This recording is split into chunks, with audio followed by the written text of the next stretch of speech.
underneath the name of the president on the face of the bill. Okay, and then there's another hoodoo trick where you write RTM, which stands for return to me. Okay, there's other hoodoo tricks where people, and this is one that I personally like, you take your paper money and you rub it. Okay, you rub it on yourself, starting at your toes, of the bottom of your feet, from your toes, go back to your heel, go all the way up your legs, all the way up your body, both sides, both legs, put it around in a circle a little bit around the belly. Okay, come on up, and then put it around in a circle over your heart, rub it around your neck, the back of your neck, don't forget that, the back of the neck, very important. Rub that money on the back of that neck, rub it up on your face, rub it to the top of your head. All right, put the money in front of your mouth and exhale on that money. Okay, and that's the money that you're going to put out into circulation. Now, how you can do this a couple of ways. You can take that paper money and you can hide it somewhere where someone who's in need of it that day will find it. You can be a blessing in someone else's life. All right? They're going to take your tag money and use it. And that's a blessing that will come back to you, because that's what you programmed it to do. When you ran it up your body from the toes all the way up to the top of your head, you're basically tagging that money and programming that money to go out there and flourish and come right back to you. That's just like what the RTM, return to me, does. That's just like putting your initials under the face of that bill does too. I just personally like having more personal contact with it when I imbue it with that. You're going to go out there, you're going to bless somebody I don't know today, and then in return, you're going to get all your little buddies and come back home and further bless me and my ancestors. All right? If you, the unemployment office, the WIC office, the EBT place, the grocery store, Walmart, CVS, Walgreens, wherever, all right? Anywhere someone will benefit, just stick it in there somewhere. I've had friends say that they usually leave paper money in the supermarket in the diaper section.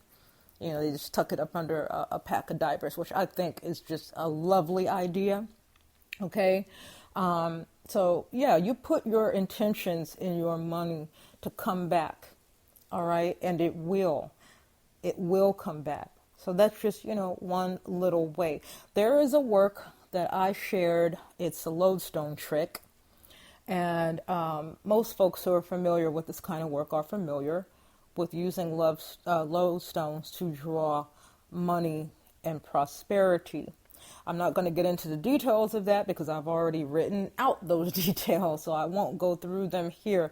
But you can, find it on my Tumblr blog. I've tweeted a link to it on both my Facebook and my Twitter. All right, so that's definitely one, print it out and save it, or whatever for your own personal use. It's a very effective one. I've gotten positive feedback from other people that have used it who, can testify or who have testified to the how well that one works. Just make sure that you do it exactly the way I say do it. Okay, I didn't write those things just for nothing. Every single word is important. So just because you never heard it before or you're familiar with this but you didn't see it done like this before, you have to do it the way I say, all right, from start to finish in order to get your guaranteed results, okay, or close to guaranteed results. But anyway, yeah, lodestone, great for drawing money. What about the oils and incenses? Well, I'm glad you asked because I heard you ask the question. Y'all think I'll be kidding when I say I can hear y'all. Your coins, your paper money, absolutely. Those types of supplies are fantastic for dressing your money. Not just your money, but your wallets too. Okay? Dress them wallets with the money drawn oil. I am so happy to see more of us crafting spiritual supplies and making things like spiritual oils and powders and incense and things like that. Shout out to Coconut Conjure. Okay, she's a wonderful, lovely sister down in Louisiana. She's beautiful. She has a YouTube channel where she does all kinds of great visual demonstrations and how-tos. So check her out. She sent me some lovely stuff. I'm late on sending her back some of my stuff. It's coming, sis. It's coming. But yes, check out Coconut Conjure on YouTube, where she has some wonderful and easy to understand visual instructions. And she also has very uplifting and motivational types of words of encouragement. The spirits have blessed her with that type of knowledge and understanding. So do check her out and let her know Mama Ruth sent you. But yes, we can do, the oil, money drawing oil, to dress our money. Now, this is important.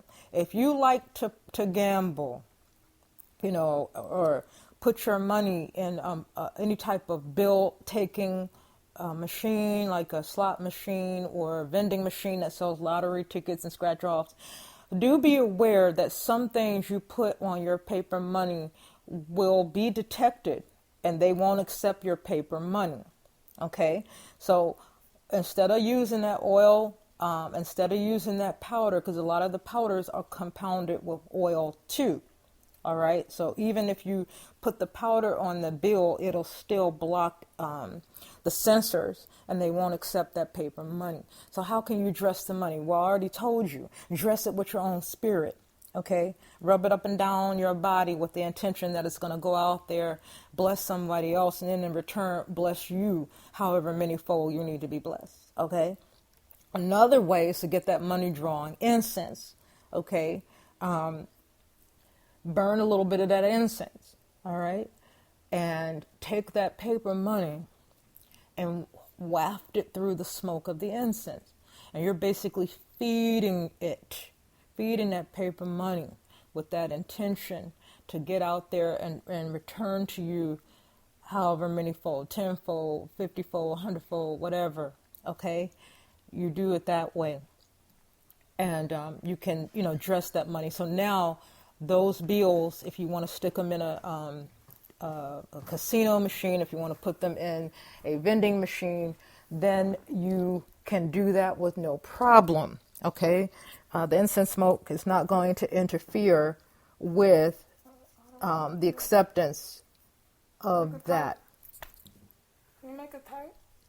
So, anyway, getting back to how we can do these types of things and involve our ancestors. Because see, the more popularized hoodoo stuff that's out there, since it was not written with us in mind, because we didn't write the stuff that's out there, that was outsiders to our race, our culture, our community.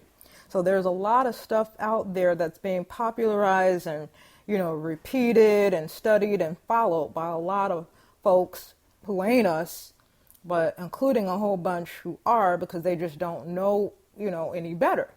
Okay?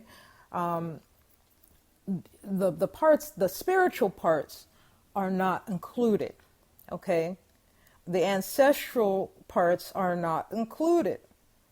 And don't be surprised. I mean, if you are a person that doesn't grow up or doesn't have these traditions in your bloodline, it's a given that you just wouldn't be aware of them. So please understand that nobody loves you more than your own blood, including your ancestors. I'm not talking about just your bloodline kin that knew you and may still be here or have passed on. I'm talking about the ones that made them possible too, okay? And they want to see you blessed. Now, we talked about some things that we can do to bring stuff to us, but sometimes there are things that we allow into our lives that have a potential of blocking our blessings. Okay? These can be circumstances, situations, these can be spiritual things, these can be individuals, okay, or groups of individuals. Now, I don't like putting people business out on Front Street. I am very big on client confidentiality, okay? But in general terms, if you come to me for services that involve attracting and manifesting something, and since we're talking about money, let's say it's money, and because you've been unsuccessful, okay, in the past, you come to me, I take your case because the spirit said so, all right? And if my spirits are behind it, then it's going to work, all right? That's just the way it goes. So it works, okay? And you get whatever it is you needed to get, and life is good, all right? But then you turn around and do some self-destructive behavior that undermines my good work, sabotages your good standing, and then blocks your ability to reap the benefits of this blessing that I helped you get. People, we can be our own worst enemies sometimes. But I'm going to be very frank right now. It really, really, really burns my ass when I work hard on behalf of a client and then they turn around and fuck up my work on some dumbass shit. Something that could have been avoided. Something that could have been helped. But, they on some foolishness and shit. Okay? It's not my fault. And, but I just feel some kind of way because I take pride in what I do and I take what I do very seriously. So please understand. If my spirits say to take your case, and I do work for you, and it manifests, and life is good, and you fuck it up, you can't come to me anymore. Okay? I can't have that kind of energy around me. All right? It's self-defeating. It's sabotaging. My spirits don't like it. I don't like it. So that's that. Anyway, back to what we were talking about. Blocking things that would serve us in a negative way, blocking things that would allow money to flow away from us instead of staying with us. Now, one of my old colleagues, who's from the South, used to speak on Kuzo. And if you're not familiar, you can Google it, Kudzu. Kudzu. I'm sorry, I was saying it wrong. It's a parasitic vine that grows wild down south. When I was a kid and we used to take road trips around the South, I used to pretend like they were dinosaurs and woolly mammoths and stuff because it's the shapes that they would make. They used to look like big animals to me because of how they grew, over trees and tree limbs and things like that. Anyway, enough about that. But anyway, one of the things that he used to talk about was using it because it's such a resistant plant. It's hard to kill and it's very hardy. He would use it and wrap it around his money to protect his money. Okay? So why do we need to protect our money? One thing is to, unforeseen shit that happens. Shit breaks down. You twist your ankle. Now you got to go to the doctor. Whatever. Just the unforeseen shit that causes us to pay out. That normally we would not be paying out for this.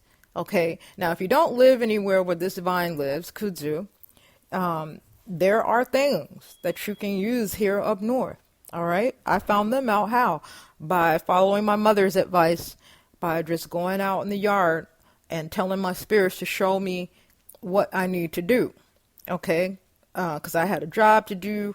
I didn't have a particular botanical on hand. I'm looking online and everybody's out. And then the person that has it coming says it's going to take about 4 to 5 weeks. So I was stressing this to my mom.